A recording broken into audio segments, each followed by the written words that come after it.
Bonsoir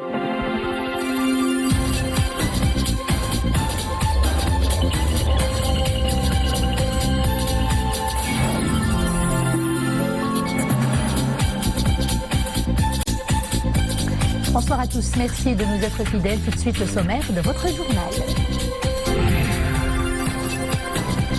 À la une ce lundi, la lutte contre les violences faites aux femmes, au-delà des textes législatifs, l'éveil des consciences demeure nécessaire. Cela passe par l'école, mais aussi par les médias. À travers leurs différentes programmations, ils jouent un rôle clé dans la lutte contre ce phénomène social.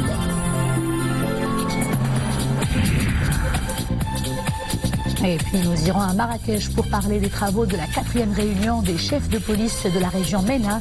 Elle se tient avec un agenda bien chargé. Il est question d'examiner les moyens à mettre en œuvre pour renforcer la coopération des pays participants dans la lutte contre le terrorisme et la criminalité transfrontalière. De l'industrie également au menu de votre édition et focus sur ce géant mondial spécialisé dans la production de pièces automobiles. Un groupe chinois qui réitère sa confiance dans l'écosystème marocain. Il vient d'inaugurer sa 2e unité à Knetta. Bonsoir, la Chambre des représentants a tenu cet après-midi une séance plénière consacrée aux questions orales relatives à la politique générale, questions adressées au chef du gouvernement Saadi Latmani. La séance plénière s'est tenue en application des dispositions du 3e alinéa de l'article 100 de la Constitution. Elle a porté notamment sur le désenclavement des zones rurales dans le cadre de la régionalisation avancée.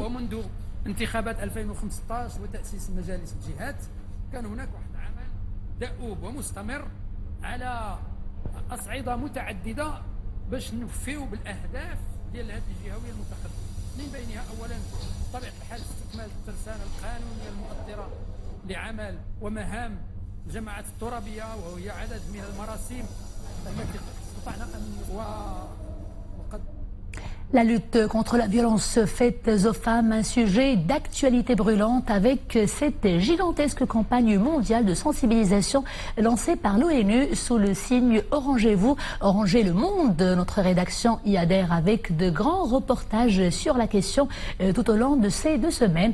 Au Maroc, un long chemin reste à parcourir pour lutter contre ce phénomène social.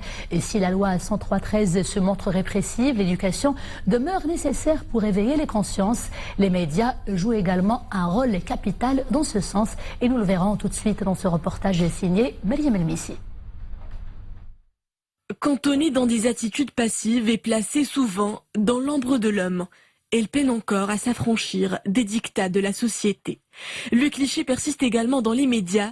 De la fiction à la publicité, les stéréotypes genrés trouvent toujours place à l'antenne. Un effet normalisation où la violence est plutôt cautionnée et s'exprime sans tabou. Les médias ont un rôle primordial à jouer dans l'éducation à la lutte contre les violences faites aux femmes. Malheureusement, la réalité est tout autre. Nous constatons la diffusion de contenus dissimulant des actes de violence banalisés, ce qui ancre une perception de la femme en tant qu'objet naturel de discrimination. Généralement, ils attendent une occasion précise, par exemple la journée de la femme, pour en parler. Alors que normalement, la violence contre les femmes ou un sujet en rapport avec la femme ne doit pas être occasionnel. Éradiquer un imaginaire collectif entaché de violence, la responsabilité incombe donc aux médias. Au Maroc, comme ailleurs, une prise de conscience se manifeste chez les professionnels. Des initiatives isolées entendent rompre avec ce traitement où le sensationnalisme prévaut à la sensibilisation. On peut souligner l'absence d'un modèle sociétal lié à la femme. Donc on peut être à la fois dans le conservatisme pur, comme on peut être avant-gardiste, mais on n'arrive pas vraiment à cerner exactement le modèle à travers lequel on peut décliner l'image de la femme au Maroc. Il faut aussi que les journalistes fassent attention au côté juridique et ce lié donc aux droits de l'homme. Sans cette culture liée à ces 2 aspects, donc la pratique journalistique serait toujours non concluante et non édifiante. Des images quotidiennes entachées de préjugés, faisant abstraction des compétences de la femme et de sa participation sociale. Surveillant de près la représentation des femmes dans les médias, le régulateur pointe du doigt un manque de vigilance. Nous avons fait des études et il s'est avéré qu'il y a, je dirais, une tendance à présenter les violences et les cas de violence contre les femmes sous un angle de faits divers. Il y a une recherche un peu de sensationnalisme. Cela nuit foncièrement à la capacité, cela obère la capacité des médias à contribuer à ce chantier de lutte contre la violence faite aux femmes, qui est en fait un chantier de droits de l'homme, un chantier de démocratisation, un chantier de renforcement de la citoyenneté. Journalistes, annonceurs, cinéastes et régulateurs, ces professionnels de l'image sont appelés à repenser leur contenu, tenant compte de l'évolution du statut de la femme dans la société.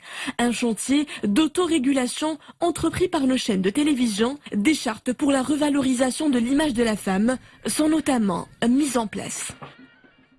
Et enchaînant avec ce chiffre qui fait froid dans le dos, le taux de prévalence des violences à l'égard des femmes au Maroc frôle les 55% selon le Haut Commissariat au Plan.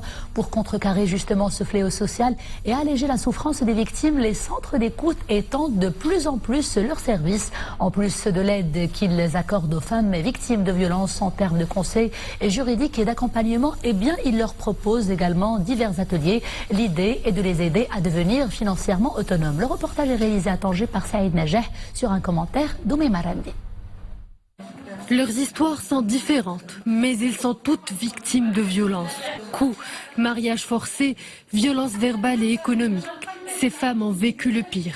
Et c'est dans cette maison, perchée en haut de ce quartier populaire tangérois, qu'elles viennent chercher soutien. Mon mari ne me respecte pas, il me frappe, m'insulte et me prive même d'argent. J'ai beaucoup pris sur moi jusqu'au jour où il m'a infligé le coup de trop. Je me suis orientée vers cette association qui m'a beaucoup conseillé. J'ai porté plainte et depuis, je viens ici pour m'initier à un nouveau métier. J'ai toqué la porte de cette association car j'ai beaucoup de soucis avec mon conjoint. Ici, on m'a conseillé de m'instruire et de me construire. J'ai donc décidé d'intégrer les cours d'hôtellerie dispensés par l'association. Mon but est d'être autonome. Après des années de conseils et d'orientation, la stratégie des cellules d'écoute évolue. Aujourd'hui, elles sont nombreuses à miser sur l'autonomisation financière de ces femmes. Depuis 2002, le taux de violence est en hausse exponentielle. Majoritairement, il est question de violence économique. On ne se rend peut-être pas compte, mais c'est l'une des formes de violence les plus répandues au royaume. Notre association œuvre pour l'amélioration de la situation financière des femmes. On leur propose divers ateliers pour qu'elles aussi puissent se former au métier de leur choix et qu'elles intègrent le marché du travail. Les femmes indépendantes sont moins sujettes à la violence. Les statistiques avancées par les associations tangéroises pointent du doigt une spirale à la hausse. Sur le plan national, le HCP chiffre le taux de prévalence à 54,4%. Toutefois, le nombre de victimes des violences qui portent plainte ne change pas. Elle stagne à 6%. Ouverture ce lundi à Marrakech des travaux de la 4e réunion des chefs de police du Moyen-Orient et d'Afrique du Nord, ainsi que ceux des îles Comores, de Djibouti, du Soudan et de la Somalie et de la Mauritanie également. Cette réunion de 2 jours se tient pour la première fois en dehors du quartier général d'Interpol. Il est question d'examiner les moyens à mettre en œuvre pour renforcer la coopération des pays participants dans la lutte contre le terrorisme et la criminalité transfrontalière. Amina Alem et Mounia Marouche pour le commentaire. Ils sont venus du Moyen-Orient, d'Afrique du Nord et d'autres contrées pour s'inspirer de l'expertise marocaine en matière de sécurité.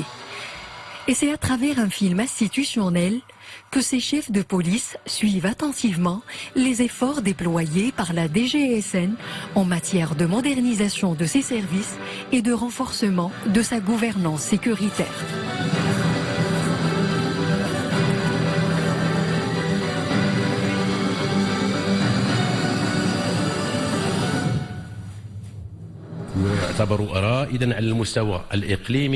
Le Maroc est pionnier au plan régional et continental, voire international, dans le domaine sécuritaire à travers l'échange de renseignements et de l'expertise par le biais de la formation et de la formation continue en matière de lutte contre les menaces terroristes.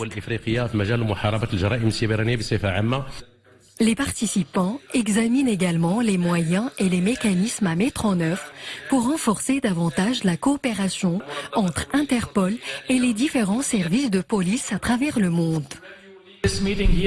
Cette rencontre est une excellente opportunité qui met en avant le leadership marocain en la matière. C'est également une occasion de découvrir de nouvelles pistes pour lutter contre le terrorisme et le crime organisé. Capitaliser sur les acquis des uns et des autres face aux nouvelles formes de menaces, l'engagement du Maroc dans ce sens est sans faille. Depuis 2002, les services de sécurité ont démantelé un total de quelques 185 cellules terroristes et a procédé à l'arrestation de plus de 3000 personnes présumées terroristes. Signature à Rabat d'un mémorandum d'entente entre Rabat et la Mauritanie, entre le Maroc et la Mauritanie dans le domaine des habous et des affaires islamiques. Le programme couvre les 3 prochaines années. Les 2 parties s'engagent en fait à mettre en place des projets communs à travers notamment l'entretien et l'équipement de mosquées, la tenue de concours centrés sur le Saint-Coran, l'échange de programmes médiatiques et religieux, ainsi que l'organisation de sessions de formation au profit des imams. À présent, cette réunion d'urgence du Conseil de la Ligue arabe au niveau des ministres des Affaires étrangères. La réunion s'est tenue dans la capitale égyptienne, le Caire. Elle a été principalement consacrée à l'examen de la récente position de Washington au sujet de la colonisation illégale israélienne. Le Maroc a réitéré à cette occasion son soutien indéfectible à la cause palestinienne et au droit du peuple palestinien à établir un État indépendant et viable. Cette session extraordinaire donne corps à une position arabe conjointe et coordonnée afin de contrer la démarche américaine qui requiert, je cite, une prise de mesures pratiques au lieu de simples condamnations. Fin de citation. Cap sur la Guinée-Bissau où le premier tour de l'élection présidentielle s'est déroulé hier sans incident. Le chef de la mission d'observateurs électoraux de l'Union africaine s'est même félicité, et je le cite, du civisme manifesté par les électeurs. Pour ce qui est des décomptes des régions et des îles, cela est prévu pour demain dans la capitale et les premiers résultats devraient être annoncés après-demain, mercredi. Climat très tendu en RDC, les forces de sécurité auraient tiré à balles réelles aujourd'hui dans l'est du pays pour contenir des manifestants qui ont attaqué 2 bases de l'ONU. Avant de s'y attaquer, les manifestants ont également incendié plusieurs maisons et établissements publics. Ils dénoncent, je cite, le manque de sécurité dans cette région ainsi que l'inefficacité de la mission onusienne. Fin de citation. Retour à l'actualité nationale grâce à son climat des affaires qui ne cesse de s'améliorer. Le Maroc séduit de plus en plus de grands investisseurs. L'automobile est parmi les nombreux secteurs qui ont le vent en poupe. D'ailleurs, un géant mondial spécialisé dans la production de pièces automobiles en aluminium vient d'inaugurer à Kenitra sa 2e usine avec un investissement global de 350 millions de dirhams. Les détails avec Lissel El-Hamdaoui. L'extension de la 2e tranche du projet Dicastal Morocco Africa est en marche à Kenitra. Il s'agit de l'usine la plus compétitive du groupe chinois Dicastal à travers le monde. Sa spécialité, la fabrication de jantes premium de voitures. Une aubaine pour le Maroc qui conforte un bon positionnement dans une industrie de haute technologie. Et à cela s'ajoutent les quelques 1200 emplois à pourvoir. La 2e phase, ça sera une usine pour faire 3 millions de roues de jantes d'aluminium avec des finitions plus avancées, des finitions premium pour attaquer aussi plus de marchés de voitures premium. La durée de la construction sera de 7 mois, donc on se challenge plus pour la 2e phase. La première phase du projet inauguré en juin dernier tourne à plein régime. Le projet cible des constructeurs automobiles exigeants au Maroc, en Europe et même aux États-Unis. L'usine franchit un deuxième cap et pour cela, elle entend passer à la vitesse supérieure. Après 3 mois d'ouverture, souvenez-vous, lors de l'inauguration par Sa Majesté de l'usine PSA, le lancement de cette usine a été fait en même temps. Donc 3 mois après, cette usine a atteint la pleine capacité de fabrication de ces 3 millions de jantes par an et passe à la deuxième étape, donc l'extension de l'usine qui va être un doublement pour atteindre 6 millions de jantes par an. Cette deuxième usine est la plus belle illustration d'une coopération sino-marocaine fructueuse dans le secteur industriel. Elle s'inscrit dans le sillage de l'initiative du gouvernement chinois, One Road, One Belt, mais aussi du plan d'accélération industrielle initié par le Maroc. Sans vent est envoûtant, sans soleil est généreux et ces lagunes sont à couper le souffle. Je vous parle de la ville de Dakhla qui attire pendant toute l'année des touristes en quête de repos et de farniente. Entre les sables et les dunes, un décor féerique où il fait bon se ressourcer. C'est un reportage d'Abdelghani Jbar et Medish Taibi sur un commentaire d'Oumé Maramdi. Sabret Imlili, à quelques 130 km au sud-est de la perle du Sahara, Dakhla, un joyau naturel avec des lagunes de 13 km de long. Cet espace écologique des plus singuliers compte plus de 160 poches d'eau permanente. Une étendue splendide et pittoresque où l'on peut trouver le Tilipea guinea, un poisson exotique de l'Afrique de l'Ouest.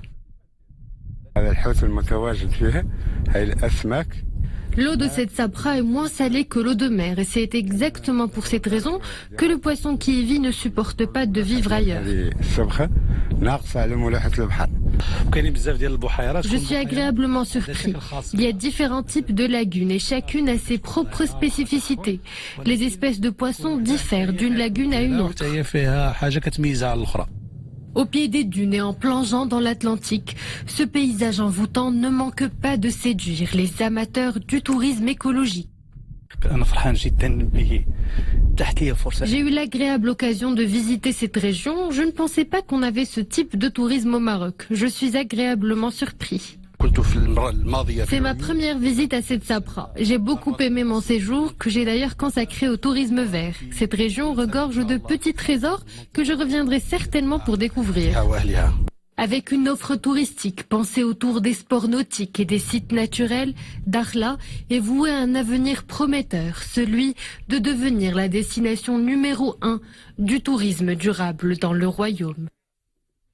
Et c'est le tourisme écolo qui clôt ce journal. Merci de l'avoir suivi. À demain, toujours avec grand plaisir. D'ici là, portez-vous bien.